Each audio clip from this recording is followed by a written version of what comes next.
So the next part is diesel engine. Let's move on to a diesel engine. Now diesel engine की working same है, combustion वगैरह सब same है, कुछ major differences हैं, लेकिन अगर मोटा मोटा बात करें सो वी से जो डीजल इंजन है उसकी कंबशन के टाइम पे व्हाट वी सेड इज कि अगर मेरा इनकम्प्लीट कंबशन होता है तो एंड रिजल्ट में there are a lot of unburned hydrocarbons, lead, nitrogen के बहुत सारे अलग अलग ऑक्साइड्स, कार्बन मोनोऑक्साइड्स निकलते हैं. सो जो डीजल इंजन होता है it's working is almost the same, but उस केस में जो भी हमारे एग्जॉस्ट के ये जो कंपोनेंट्स थे they are much lower. This is the major difference. What कि जो हमारे हाइड्रोकार्बन्स हैं होंगे इसमें भी लेकिन बहुत कम होंगे, लेड होगा इसमें भी लेकिन बहुत कम होगा, नाइट्रोजन के जो ऑक्साइड्स आएंगे वो भी होंगे लेकिन बहुत कम होंगे. So in this case we can say diesel engine is much better, but also जो डीजल इंजन है उसके अंदर कलर पॉल्यूटेंट्स, स्मोक पॉल्यूटेंट्स वो ज़्यादा होते हैं. तो ऑन एंड ऑफ दे अगर कंपेयर करें तो बराबर पड़ते हैं. फैक्टर्स जो डीजल इंजन है उसमें hydrocarbon, lead oxides and nitrogen oxides कम होंगे, पेट्रोल इंजन में वो ज़्यादा होंगे. डीजल इंजन में स्मोक एंड कलर, काला धुआं और स्मेल वगैरह ज़्यादा होंगी, पेट्रोल इंजन में ऑलमोस्ट नेग्लिजिबल होंगी. तो ओवरऑल अगर इन दोनों का करें तो इट्स जस्ट 19-21 जो हम बोलते हैं, इट इज़ 10-12 का ही रेशियो रहता है. तो ओवरऑल सेम रहता है, वर्किंग इनकी सेम है. डीजल इंजन को अब कैसे इम्प्रोवाइज कर सकते हैं, या इसका जो जैसे हमने इवेपोरेशन लॉसेस करे थे कार्बोरेटर के और उसके ब्लो बाय लॉसेस करे थे, तो डीजल इंजन के अगर आप पूछो कि what are the types of losses, so diesel engine में सबसे पहले आ जाता है इंजन टाइप. मतलब जो आपका डीजल इंजन है वो किस टाइप का है. बॉयज का फेवरेट रहता है, बाइक्स में होता है, सो we say 2 stroke engine and 4 stroke engine. तो the fact is 2 stroke engine जो होगा डीजल का उसके अंदर hydrocarbons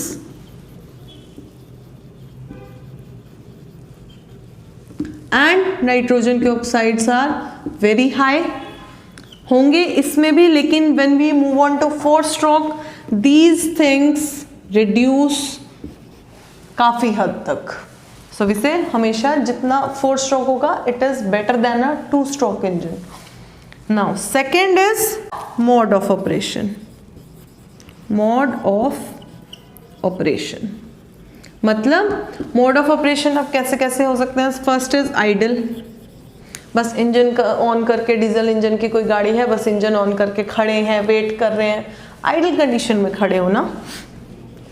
then it is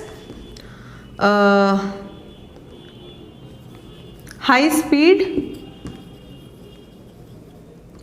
plus low, you can say load. मतलब फॉर एग्जाम्पल ट्रक खाली है लेकिन ऑप्टिमम स्पीड के ऊपर चल रहा है. थर्ड इज ट्रक भरा हुआ है एंड वो हाई स्पीड पे भी चल रहा है, सो वी से high speed plus full load. So obviously अगर आप देखो इंजन के ऊपर जोर कब पड़ेगा, आइडल केस में सबसे कम पड़ेगा, तो विसे NO के जो भी हमारे ऑक्साइड्स हैं वो मिनिमम होंगे यहाँ पे. फिर ट्रक चल रहा है तो ऑब्वियसली कंबशन हो रहा है, इंजन के ऊपर जोर पड़ रहा है, ये इंक्रीज होंगे. और जब बहुत ही ज़्यादा ट्रक ओवरलोडेड हो जाते हैं तो जैसे कहते हैं ना किसी के इंसान के ऊपर जोर पड़ता तो शक्ल से पता लगता, तो ऐसे ट्रक से भी पता लगता है.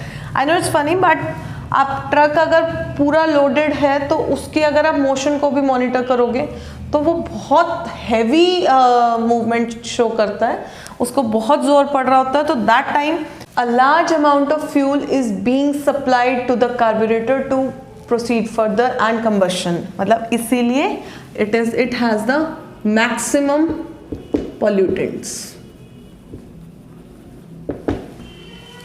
दिस इज वाई अगर आप देखेंगे तो जो whenever we are driving it is said कि आप उसे ऑप्टिमम स्पीड पे जो चला रहे हो, मतलब there is a ratio, petrol engine का भी होता है, डीजल इंजन का भी होता है, बहुत मार्जिनल सा फर्क होता है। फॉर एग्जाम्पल पेट्रोल इंजन में बोलते हैं फर्स्ट गियर पे you pick up the car from 0 to 10, 10 to 20 you go on second gear, then 20 to 40 you go on the third gear, 40 to 60 you take the fourth gear, and above 60 you should shift your gear to the fifth gear।